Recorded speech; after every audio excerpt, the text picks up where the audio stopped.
우리는 살면서 종종 이런 말 하지 않습니까? 특별히 믿는 우리가 아마 이런 말들을 여러분도 하신 기억들이 있을 겁니다.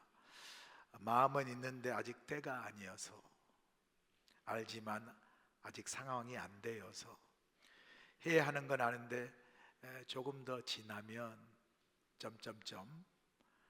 이 모든 말들의 공통점이 여러분 뭐라고 생각하십니까? 이 말들의 공통점은요, 발을 아직 내딛지 않았다는 거예요. 마음은 있는데 생각도 있고 또 결단을 해야 하는 것도 아는데 행하지 못하고 어딘가에 멈춰 서 있는 그런 상태를 말하는 거죠. 가만히 생각해 보면 우리 인생에도 그런 순간들이 참 많지 않습니까? 끊어야 하는데 아직도 끊지 못하고 망설이고 있고요. 결단해야 하는데 아직도 주저하고 있고, 내려놓아야 하는데 아직도 그렇게 붙잡고 있고, 시작해야 하는데 계속 미루고 있는 이 머뭇거림의 순간들은 마치 눈에 보이지 않는 어떤 경계선 위에 서 있는 모습과도 같다 할 수 있습니다. 한 발만 내디디면 갈 수 있는데 그 한 발이 쉽지 않아서 그 자리에 아직도 서 있는 거예요. 어쩌면 우리 인생에도 이렇게 어떤 경계선에 서 있는 순간들이 많지 않습니까? 내디뎌야 하는데 내딛지 못하고 머물러 있는 그런 순간들. 그래서 오늘 본문 여호수아 3장 말씀은 이스라엘 백성이 실제로 그런 경계선 앞에 서 있는 장면을 우리에게 보여주죠. 그 경계선이 바로 요단강이라는 것을 우리가 알 수 있습니다. 요단강을 경계선으로 두고 사이에 두고 건너편에는 약속의 땅이 보이는데 아직 요단강 이 너머에 백성들이 서 있는 거죠. 오늘 본문의 말씀은 여러분 그 경계선을 앞에 두고 이스라엘 백성들이 얼마나 생각하고 고민했는가 이런 말씀이 아니라 그 경계선 요단강을 어떻게 일어나 그걸 그 경계선을 넘어갔는가를 보여주는 말씀이에요. 말씀드린 대로 여호수아 3장 전체는 이스라엘 백성들이 요단강 도하에 관한 말씀인데요, 그 강 건너기 전에 이스라엘 백성이 요단강 앞에서 사흘을 머물게 됩니다. 그때 강은 여전히 흐르고 있고요, 건너갈 길은 보이지 않습니다. 그런데 하나님은 제사장들에게 먼저 앞서가라 하시고 백성은 그 뒤를 따르라고 명령하세요. 그러면서 하나님이 약속합니다. 오늘 내가 너희와 함께 있는 것과 내가 살아있는 하나님인 것을 내가 모든 족속에게 알게 하겠다.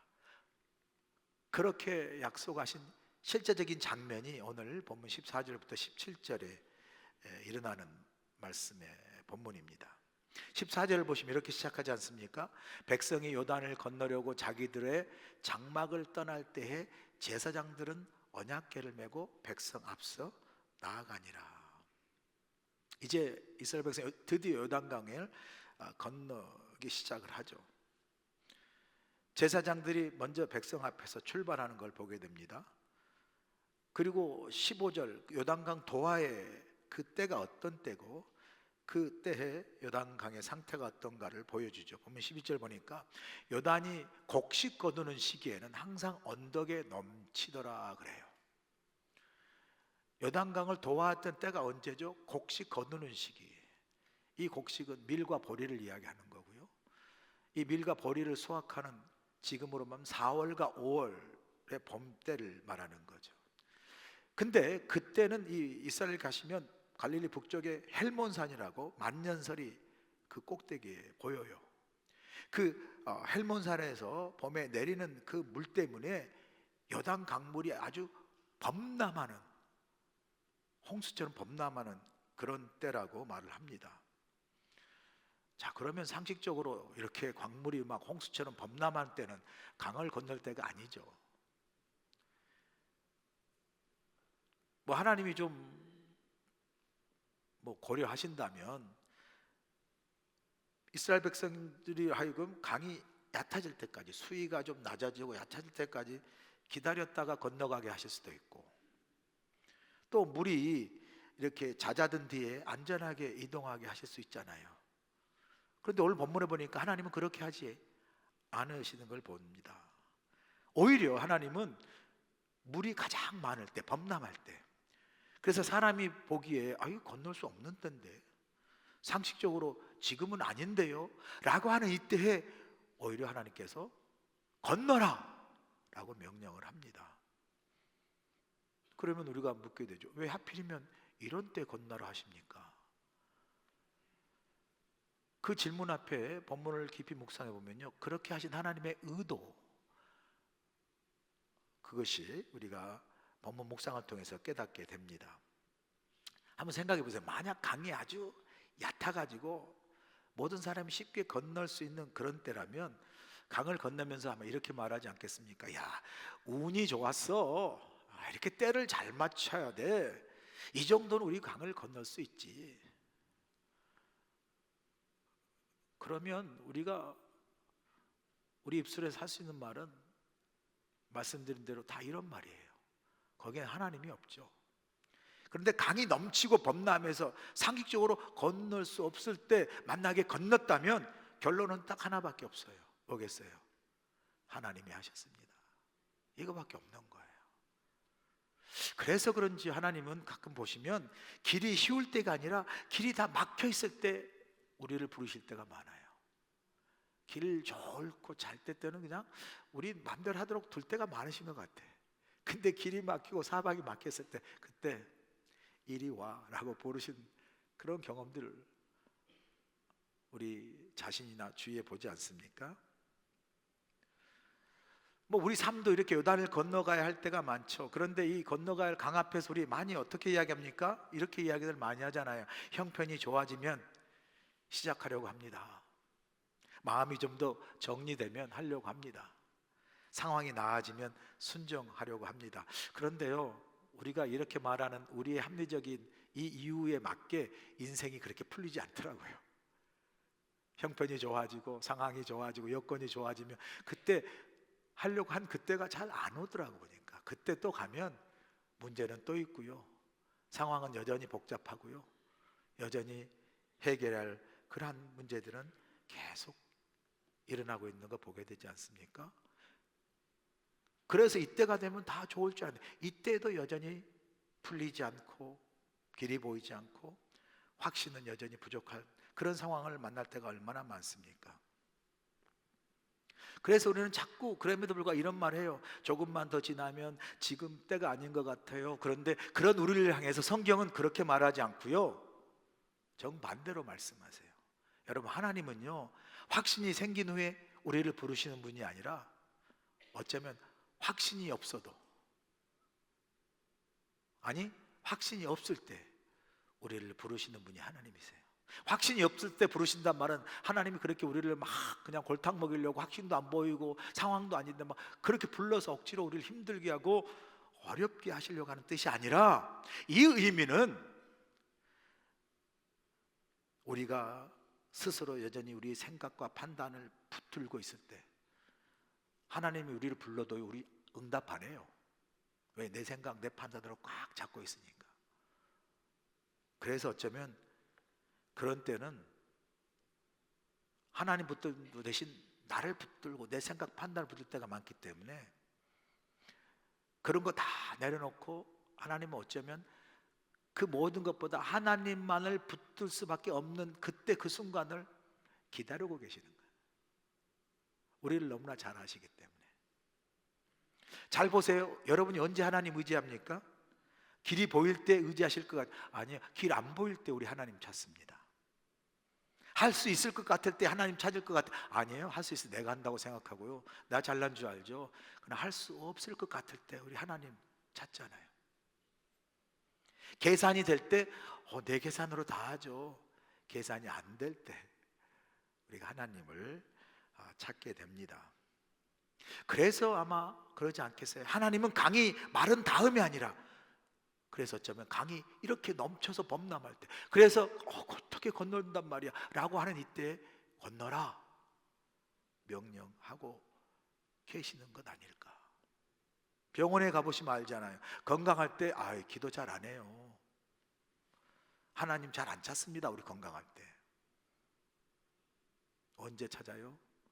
몸이 아파서 병원 가고 조직검사 해야 되는데 조직검사 기다리고, 그래서 결과 기다릴 때 하나님 살려주세요. 그렇잖아요. 이것만 잘 되면 막 이런 거 하잖아요.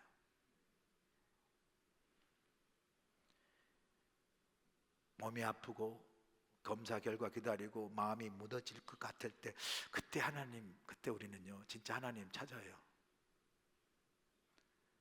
우리 그런 자리 있고 싶지 않잖아요. 원하세요? 그런 자리 있기를? 그런데 그래서 내가 하나님밖에 붙을 수 없는 그 자리, 그 시간이 바로 우리 믿음이 시작되는 시간이에요. 우리 믿음이. 왜냐하면 그때는 내 힘으로 버틸 수 없기 때문에. 참 이상해요. 내 힘이 있어가지고 믿음 붙으면 상승 효과로 더 좋을 것 같은데 아니에요. 내 힘 붙으면요 믿음 안 붙들어요. 내 힘이 다 빠져 버틸 수 없을 때, 그때 우리는 하나님 붙드는 믿음을 붙잡게 되는 거죠. 그래서 오늘 본문에 이 범람하고 있는 이 요단강을 건너게 하는 것, 이건 단순한 도하가 아니라, 단순히 강을 건너는 것이 아니라 사실 이스라엘 백성들 향하여 믿음의 테스트고 믿음의 시험이에요. 범람하여 지금 건너는 건 상식적으로 납득이 되지 않고 불가능하고 오히려 피해야 할 그때 하나님 말씀하시잖아요. 건너가라. 하나님이 이렇게 얄궂은 하나님이세요? 골탕 먹이는 하나님이세요? 아니에요. 그 명령을 속에서 지금 하나님 이스라엘 백성들의 믿음을 테스트하는 거예요. 그들의 믿음을 시험하면서 이렇게 묻는 거예요. 너희는 지금 무엇을 더 믿느냐? 넘치는 강이냐? 아니면 나의 명령이냐? 나냐? 그렇게 물으시는 거예요. 그래서 저는 넘치는 그 요단강을 건너라는 그 명령에 담긴 하나님의 메시지는 우리에게 믿음이 무엇인가를 잘 가르쳐주는 말씀이라고 생각합니다. 아, 믿음은 그렇구나. 여러분, 믿음은 상황이 좋아질 때 움직이는 것이 아니라 상황과 상관없이 하나님을 더 신뢰하는 것이 믿음인 줄로 믿습니다. 넘치는 요단을 바라보는 것은 현실이지만 건너라 명령하신 하나님을 신뢰하는 것이 믿음이에요. 여전히 현실은 어렵고 상황은 여전히 버겁고 아직 확신은 부족하지만, 그럼에도 불구하고 나는 내 현실과 내 상황과 내 판단보다 하나님의 말씀을, 하나님을 더 신뢰하겠습니다. 이게 믿음이에요, 여러분. 이게 넘치는 요단강보다, 눈에 보이는 현실보다 건너라 명하시는 하나님을 더 신뢰하는 믿음을 갖기를 간절히 소원합니다. 자, 그렇게 하나님 명령에 순종해서 나아갈 때 어떤 일이 일어납니까? 본문 15절 16절에 말해주고 있지 않습니까? 요단이 곡식 거두는 시기에는 항상 언덕에 넘치더라. 궤를 맨 자들이 요단 이름에 궤를 맨 제사장들의 발이 물가에 잠기자 곧 위에서부터 흘러내리던 물이 그쳐서 사르단에 가까운 매우 멀리 있는 아담성어 변두리에 일어나 한 곳에 쌓이고 아라바 바다 여매를 향하여 흘러가는 물은 온전히 끊어지매 백성이 여리고 앞으로 바로 건널세 말씀하세요.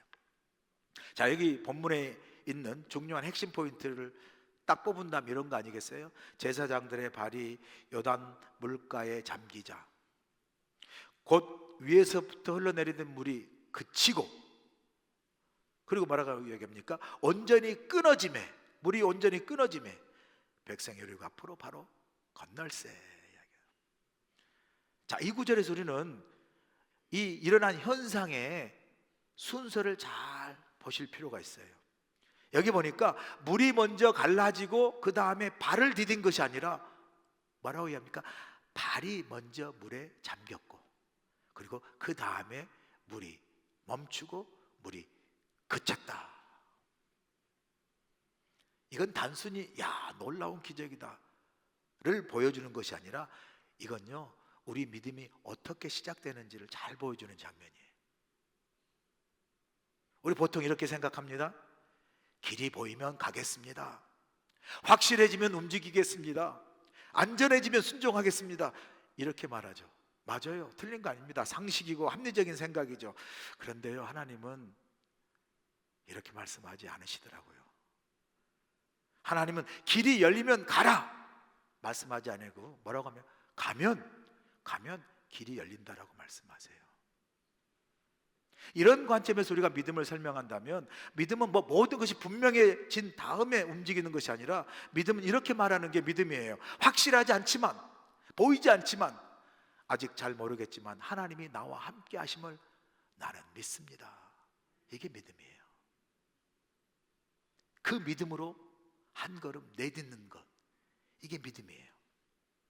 이게 제사장들이 물에 발을 담근 그 순간이라는 거죠. 우리 삶에서 이렇게 믿음의 한 걸음을 내딛는 그런 결단의 순간들이 참 많아요.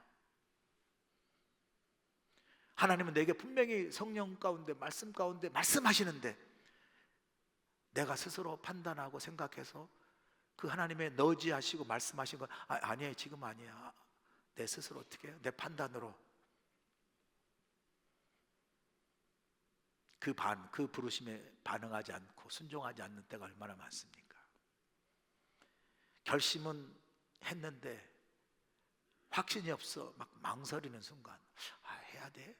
이런 망설이는 순간, 사역을 분명히 하나님이 부르셔서 시작해야 되는데 잘할 수 있을까라는 그런 염려도 있으며, 혹은 이거 했다가 완전히 매이는 거 아니야? 이런 그 주저함도 있고요. 기도를 시작해야 되는데 기도한다고 되나? 이런 상황에서 이런 기도에 앞서 상황에 대한 눌림에 의해 의심되는 그 망설임의 순간들, 순종해야 되는데 상황이 안 돼서 지금은 아니야 라고 주저할 때가 많잖아요. 그러면서 우리는 우리 스스로를 위로하는 합리적인 변명을 늘 하잖아요. 좀 더 확실해지면, 좀 더 상황이 좋아지면, 여건이 나아지면. 그런데 이 상황에서 오늘 본문에 주신 믿음의 정의는 뭡니까? 이런 상황 속에서도, 이런 상황 속에 확실하지 않아도 먼저 한 걸음 내딛는 것, 이게 믿음임을 우리에게 말씀해 줍니다. 제가 수영을 좋아하고 또 수영을 배울 때가 생각이 납니다. 수영을 전혀 못하는 사람 참 물이 두렵습니다. 물이 두렵나니, 수영 못하고 물 두려워하는 사람 많아요. 의외로 많아요. 우리 하와이에 살면서도 한 번도 와이키키 물 안 담근 사람이 지금 우리 여기 앉은 분이 절반 이상이에요. 동의하시잖아요. 웃는 거 보니까 다 안 간 사람들이야. 언젠가 가겠지 때문에 안 가고요. 나는 물 자체를 싫어. 그래서 안 간 사람. 어떤 상황인 듯 그렇잖아요. 근데 이 수영을 이제 못하는 사람이 수영을 배우려면요, 배우려는 그 사람이 그러니까 물이 무섭지 않다는 확신이 내게 들면요, 그때 물에 들어가 배울게요. 그리고 물에 빠지지 않을 거라는 확신이 들면 물에 들어가 배울게요. 이 사람 평생 수영 배울 수 있겠어요? 못 배우겠어요. 평생 못 배우면 왜? 평생 물에 들어갈 일 없어요, 이런 사람들. 여러분, 수영은요, 물에 들어가기 전에 이론으로 배우는 게 아니라요, 수영은 먼저 물에 들어가면서 배우는 거예요. 물에 들어가면서. 처음에 물이 무섭고 숨이 차고, 그래도 한 번 들어가고 두 번 들어가고, 그래서 배우다 보면요, 나중에 물에 자유롭게 수영할 수 있는 수영을 하게 되는 거죠. 생각해 보면요, 믿음도 그렇다. 여러분, 믿으면서 하나님의 뜻이 다 이해되어지고, 그래서 그 뜻이 다 이해되어져서 그래서 이제 순종을 한다. 여러분, 순종은 다 이해한 다음에 하는 것이 아니라요, 이해가 안 돼도 순종하면서 하나님의 뜻을 알게 되고 이해하게 돼요. 여러분, 한번 생각해 보세요. 오늘 본문의 말씀 묵상을 한번 해보세요. 왜 하나님은 물을 먼저 갈라놓고 야 들어와 그러면 얼마나 좋아요. 물 갈라놓고 쫙 길이 열리니까 들어가면 좋잖아요. 그게 훨씬 편하고 쉬울 텐데 왜 굳이 물에 막 넘치는데, 갈라지지도 않고 물이 넘치고 있는데 발을 먼저 잠긴 후에 발을 먼저 구에 물에 담기게 한 후에 갈라지는 기적을 행하셨을까? 가만 묵상해 보면 그래서 하나님이 그러셨구나 생각이 돼요. 그게 뭐냐면요, 하나님은 우리 아무것도 아는데 짜자잔 하고 기적 내시는 그런 요술램프나 알라딘이 아니시고요, 하나님은 우리가 믿음의 한 발걸음을 내딛잖아요. 그럼 그 발걸음 위에 우리의 기적을 일으키시는 분이에요. 할렐루야. 여러분, 순종 없는 기적 없어요. 내딛는 믿음의 한 걸음 없이 기적과 변화 없습니다. 그래서 성경에 보면 항상 주님은 치유와 놀라운 기적을 행하시기 전에 묻지 않습니까? 내가 이것을 행할 걸 믿느냐? 그 믿음의 한 고백과 한 걸음에 주님은 그 기적을 그 믿음에 어떻게 해요? 얹으세요. 행하세요. 한번 여러분 생각해 보세요. 지금까지 살아오면서 여러분 삶에 가장 의미 있었던 순간, 보람 있다는 순간, 여러분 스스로 대견한 그 삶의 순간이 있었다면 그 순간이 어떤 순간일까 한번 생각해 보세요. 내 삶의 모든 조건이 다 갖춰 있고 모든 상황이 잘 되어졌을 때 이루어졌던 그런 일보다요, 상황과 조건이 부족하고 모든 여건이 불확실하고 불안해서 어떤 선택을 하기가 두려운 그런 일 앞에 두고 내가 결단하고 내가 믿음의 어떤 나름의 한 걸음을 내딛는 그러한 일을 통해서 여러분이 성공을 이루셨다면 아마 여러분 그 일을 보면서 참 대견하다, 어떻게 내가 그 일을 했지라고 여러분 삶의 그 순간과 그 성공을 참으로 자랑스러워하고 의미를 부여할 겁니다. 그래서 우리 인생을 바꾸는 대부분의 순간은 확신이 가득 찼을 때보다 불안하고 두려워할 때도 어떤 순간의 결단을 통해서 이룬 일들을 통해서 우리 인생이 바뀌는 게 많아요. 바뀌는 게 많아요. 확신이 차서가 아니라 불안했지만 두려웠지만 어떤 결단이 내 인생을 이렇게 오늘까지 오게 했구나라고 이런 일들이 많지 않습니까? 생각해 보세요. 결혼도 그래요. 결혼도 저 돌아보니까 결혼 전날 밤에 엄청 불안하더라고. 잠도 못 잤어요. 저 여자가 맞나? 그런 그 엄청난 그 순간. 결혼 전에 저 결혼하면 나름 제대로 아이나 낳고 가정생활 할 수 있고 이런 불안이 찾아오더라고. 저는 그런 잠을 못 잤어요. 7월 13일 날 그 여름 뜨거운 날 결혼했는데 그렇게 잠 못 자고 결혼하고 딱 서 있는데 세상에 주례하신 목사님이 50분을 주례사 해가지고 저 쓰러질 뻔했어요. 그때 쓰러졌으면 이제 파혼당했어요. 이런 비실비실한 놈하고 어떻게 결혼 그렇게 됐는데 그거 일 알무고 버텨가지고 결혼한 거 아니겠습니까? 직장 진로도 그래요. 이 길이 맞나? 라는 두려움의 선택들이 있잖아요. 순종하는 것도 그래요. 이 순종했다가 손해보는 거 아닌가? 그래서 안 할 수 있고 그럼에도 불구하고 한 그 기로들이 우리의 믿음을 결정할 때가 많아요. 오늘의 믿음의 나를 결정한 게 많아요. 사역도 그렇더라고요. 제가 성전 건축해 보니까 성전 건축할 때 시작할 때 참 두렵더라고요. 성전 건축 시작했다가 잘못되면 어떡하지? 그래서 내 목회가 실패하면 어떡하지? 그냥 짧고 굵게 살까? 뭐 이런 생각. 그때 여러분 한 걸음 내딛는 그 순간에 몰랐어요. 불안하고 두려워했던 기억이 나요. 앞이 보이지 않았던 기억이 나요. 그래도 믿음으로 한 걸음 내딛었고 그리고 나중에 돌아보니 그 믿음의 한 걸음을 사용하셔서 하나님이 길을 열어주시고 하나님이 이루시는 것을 얼마나 많이 고백합니까? 할렐루야. 그래서 우리에게 주시는 메시지가 분명해요. 오늘 본문에서 여러분, 하나님은 길을 먼저 보여주시고 우리에게 움직이게 하시는 분이 아니라 우리가 믿음의 한 걸음을 내디딜 때 하나님이 길을 열어주신 줄로 믿습니다. 아브라함도 그랬어요. 길을 보여주신 게 아니라 내가 보여줄 그 땅으로 가라. 어디예요? 믿음으로 걸어 길 열어주시잖아요. 그래서 순종이 먼저입니다, 여러분. 그리고 기적은 그 다음이에요. 보여주면 순종하는 게 아니라 순종하면 보여줘요, 여러분. 여러분 혹시 지금 여러분 마음속에 여러분이 걸어야 할 한 걸음이 뭔가 한번 생각해 보세요. 지금 설교 듣는 여러분 마음속에 내가 지금 한 걸음 내디뎌야 할 그 한 걸음이 무엇인지, 해야 하는데 혹시 미루고 있는 그 어떤 일이 아닌지, 시작해야 하는데 두려워서 망설이고 있는 그 어떤 일이 아닌지, 내려놓아야 하는데 여전히 붙잡고 있는 그 어떤 일이 아닌지, 그 자리가 지금 여러분이 하나님이 여러분에게 믿음의 한 걸음을 내딛어야 하는 부르시는 그 자리인 줄로 믿습니다. 내 걸음을 내딛어 보세요. 완벽할 때까지 기다리지 말고 믿음의 한 걸음을 내딛으시면 그 여러분의 한 걸음 위에 하나님께서 길을 열어주실 줄로 믿습니다. 그 한 걸음을 내딛을 때 어떤 역사가 일어납니까? 보면 17절 보세요.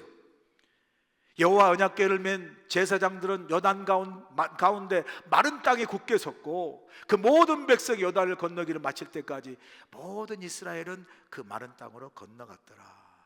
자, 17절 천천히 다시 보세요. 이렇게 말하고 있지 않습니까? 제사장들은 요단 가운데 마른 땅에 서 있고 온 이스라엘 땅은 그 마른 땅으로 건너갔더라.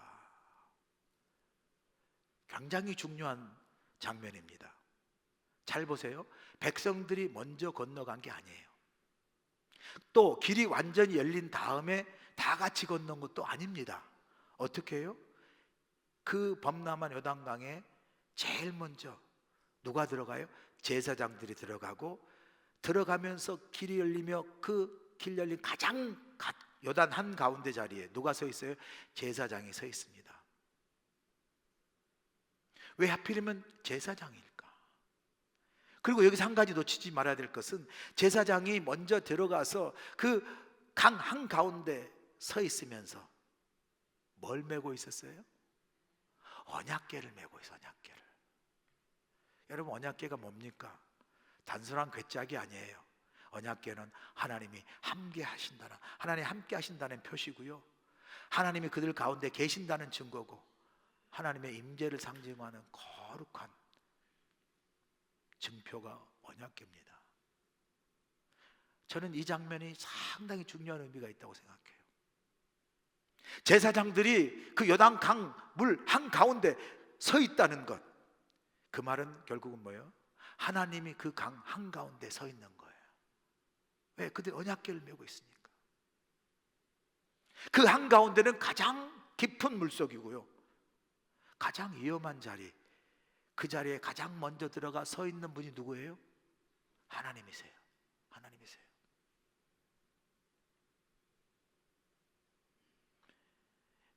저는요, 그게 너무나 위로가 되더라고요. 하나님이 강 건너편에서 이스라엘 백성들에게 야, 잘해봐, 이리 와봐, 나 여기 기다리고 있을게, 손짓하시는 분이 아니시라. 강 너머 그 너머에서 그 건너면 어떻게 건널까라고 그 결과만 기다리는 분이 아니시라고. 우리 하나님은 어떤 분이에요? 바로 범람하는 그 강물을 여시고 그 강 한가운데서 기다리시면서 여기 나 있으니, 여기 서 있으니 건너오라, 우리를 부르신 하나님이신 줄로 믿습니다. 그 강 한가운데 자리가 가장 깊은 자리, 가장 위험한 자리, 가장 두려운 자리예요. 물이 덮치면 피할 수도 없는 자리, 도망갈 수도 없는 가장 그 깊고 위험하고 두려운 자리, 그 가운데에 누가 하나님이 계신다는 게 얼마나 큰 위로가 되는지. 왜냐하면요, 우리가 살다 보면 우리 삶에 내가 어찌할 수 없는 가장 깊은 자리에 빠져 있을 수도 있고요, 가장 위험한 자리에 어찌할 수 모르는 자리에도 있고, 가장 두려운 자리에 우리가 서 있을 때가 있잖아요. 그때 여러분, 그 자리에 우리가 혼자 있다 얼마나 그게 두려운 자리입니까? 그런데 그 자리에 누가 계세요? 우리 주님이 우리와 함께 계시는 줄로 믿습니다. 그래서 우리 여러분 혼자 걷는 게 아니에요. 혼자 버티는 게 아니에요. 혼자 결단하는 게 아니에요. 혼자 걷는 게 아니에요. 하나님이 먼저 앞서서 우리를 인도하시고 가장 기쁘고 두려운 자리에 하나님이 그 자리에 함께 계시고 그리고 우리를 부르셔서 우리와 함께 건너시는 분이 우리 하나님이신 줄로 믿습니다. 그래서 여러분이 가는 그 자리가 여러분 혼자 무작정 가는 자리가 아니라 여러분이 건너가는 그 자리가 여러분이 바라보는 그 목적지가 아니라 이미 하나님이 계시는 그 자리에 여러분이 나아가는 자리인 줄로 믿습니다. 먼저 가 계셔서 우리를 기다리시고 우리와 함께 동행하시며 우리를 인도하시는 하나님이 계시는 거예요. 그러면서 제가 말씀 묵상한 가운데 또 이런 중요한 깨달음이 있더라고요. 이 장면을 보면서 뭘 또 깨달았냐면, 그러면서 하나님이 그 한가운데 계시면서 이스라엘 백성들을 오라 초대하신, 그래서 이스라엘 백성들은 그 강강 가운데 홀로 가지 아니하고 그들이 나간 것이 아니라 하나님 있는 자리로 가는 그런 위로를 주실 뿐만 아니라, 여기 보니까 제사장들이 요단 가운데 서 있고 그 다음에 온 이스라엘은 그 사이로 건너갔더라 그래요.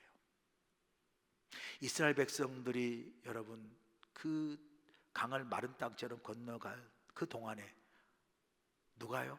제사장이 그 자리에 서 있는 거예요. 저는 이 장면을 보면서 이런 깨달음을 얻게 되는 거예요. 아, 그렇구나. 누군가가 강을 건너기 위해서는 누군가는 그 자리에 서 있어야 되는구나. 제가 가정을 생각해 보니까요, 여러분 다들 가정 있으셨잖아요. 지금은 뭐 그런 일이 적지 모르지만 예전에 우리 자랄 때는 어떤 가정들은 참 힘들었어요. 아버지는 술 먹고 뭐 막 도박하고 가정 내몰라 핑계치고, 그런데 또 애들은 5-6명씩 나가지고 그냥 가정이 힘들 때, 그래서 그냥 그 가정이 마치 콩가루 같은 집안 가정이랄지라도 그 가정에 딱 버티고 서 있는 한 사람이 있어요. 누구예요? 어머니예요. 어머니가 그 한 자리에 딱 서 있으므로 아버지가 그렇게 힘들고 자녀들이 많아도 그 가정이 세워져서 그 자리를 건너가는 그런 가정들 많아요. 여러분 가정이 그 중에 하나일 수도 있어요.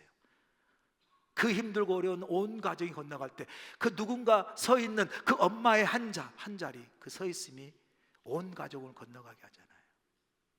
교회가 어려움을 당해보니까요, 교회도 마찬가지예요.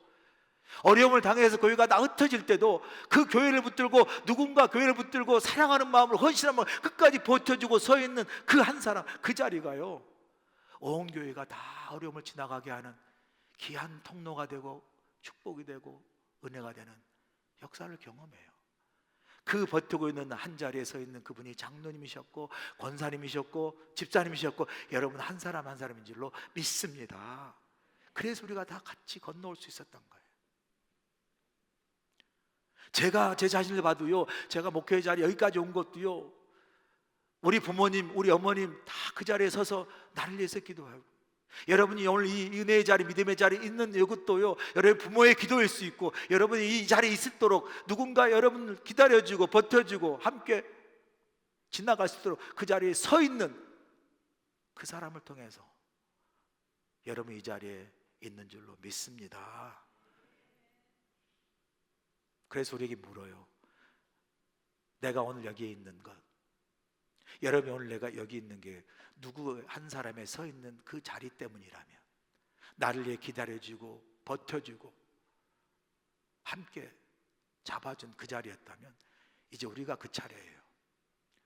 저와 여러분 자리, 섬김과 봉사와 헌신과 기도, 예배의 자리, 그 자리에 잘 서 있으므로 여러분만 아니라 누군가가 내가 서 있는 그 자리로 말미암아 믿음으로 건너가게 하고 은혜로 건너게 하고 이 넘어야 할 그 삶의 강을 잘 건너가게 하는 축복의 통로가 되시기를 주의 간절히 축원합니다. 말씀을 마칩니다. 여러분, 발을 내딛기 전에는 길이 보이지 않습니다. 그러나 발을 내딛는 순간 하나님은 길을 열어주세요. 더 큰 위로가 뭔지 아세요? 더 큰 위로가 그렇게 발을 내딛어 한 걸음 나가는 그 길 한가운데 이미 하나님이 먼저와 서 계셔서 우리와 함께 하신다는 이 사실, 얼마나 큰 위로가 되는지 모릅니다. 이 하나님, 우리 하나님과 함께 여러분의 삶에 많은 강들을 넉넉히 믿음으로 승리해 건너가신 여러분 되실 간절히 축원합니다. 이제는 우리 주 예수의 크신 은혜와 우리 하나님 앞에 하나님의 무한하신 사랑하심과 성령님의 감화 감동 역사하심이 요단강 앞에 서 있는 우리 모두에게 믿음의 발걸음 한 걸음을 내딛게 하시고 우리의 믿음의 한 걸음 위에 하나님이 길을 내시고 강을 가르신 놀라운 기적과 하나님의 살아계신 놀라운 역사를 우리가 아버지 증거하고 경험하게 하셔서 세상에 나아가 우리 힘이 아닌 하나님의 능력과 하나님의 놀라운 힘으로 믿음의 능력으로 날마다 승리하며 살아갈 수 있도록 함께하여 주시옵기를 예수님의 귀하신 받들어 간절히 축원하옵나이다. 아멘.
해외 최초의 한인 교회로 하나님의 사명을 감당하고 있는 우리 교회는 지금까지 이곳에서 자리를 잘 지키고 있습니다. 우리 교회는 하나님의 크신 은혜와 인도하심 가운데 성도들의 끊임없는 기도와 헌신으로 우리에게 맡겨진 사명들을 충성스럽게 감당하고 있으며 모든 감사와 찬양을 올려드리고 있습니다. 성도들의 영적 성장과 양육을 위해 알로하 트레스디에스, 속회 모임, 새가족 클래스, 커피 브레이크, 그리고 제자 훈련 등 다양한 프로그램들을 통해 하나님의 말씀을 더욱 깊이 묵상하고 하나님께 더욱 가까이 나아가도록 열심을 다하고 있습니다.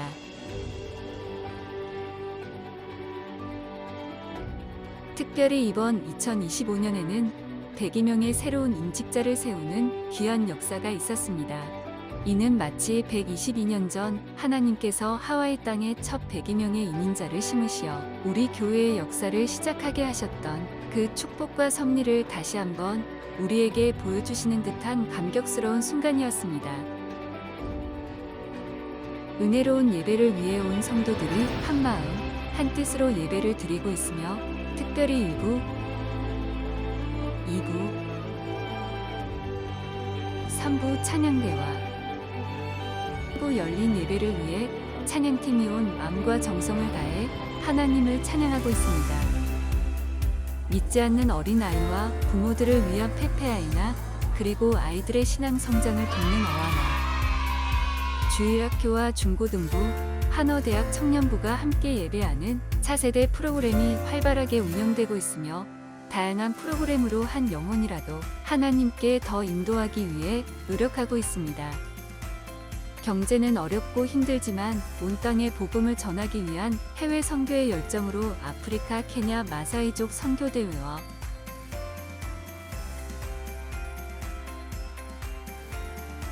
몽골 단기 선교를 다녀왔습니다. 더불어 훌리훌리 치킨 선교 사역을 통해서 선교를 향한 발판을 마련했습니다.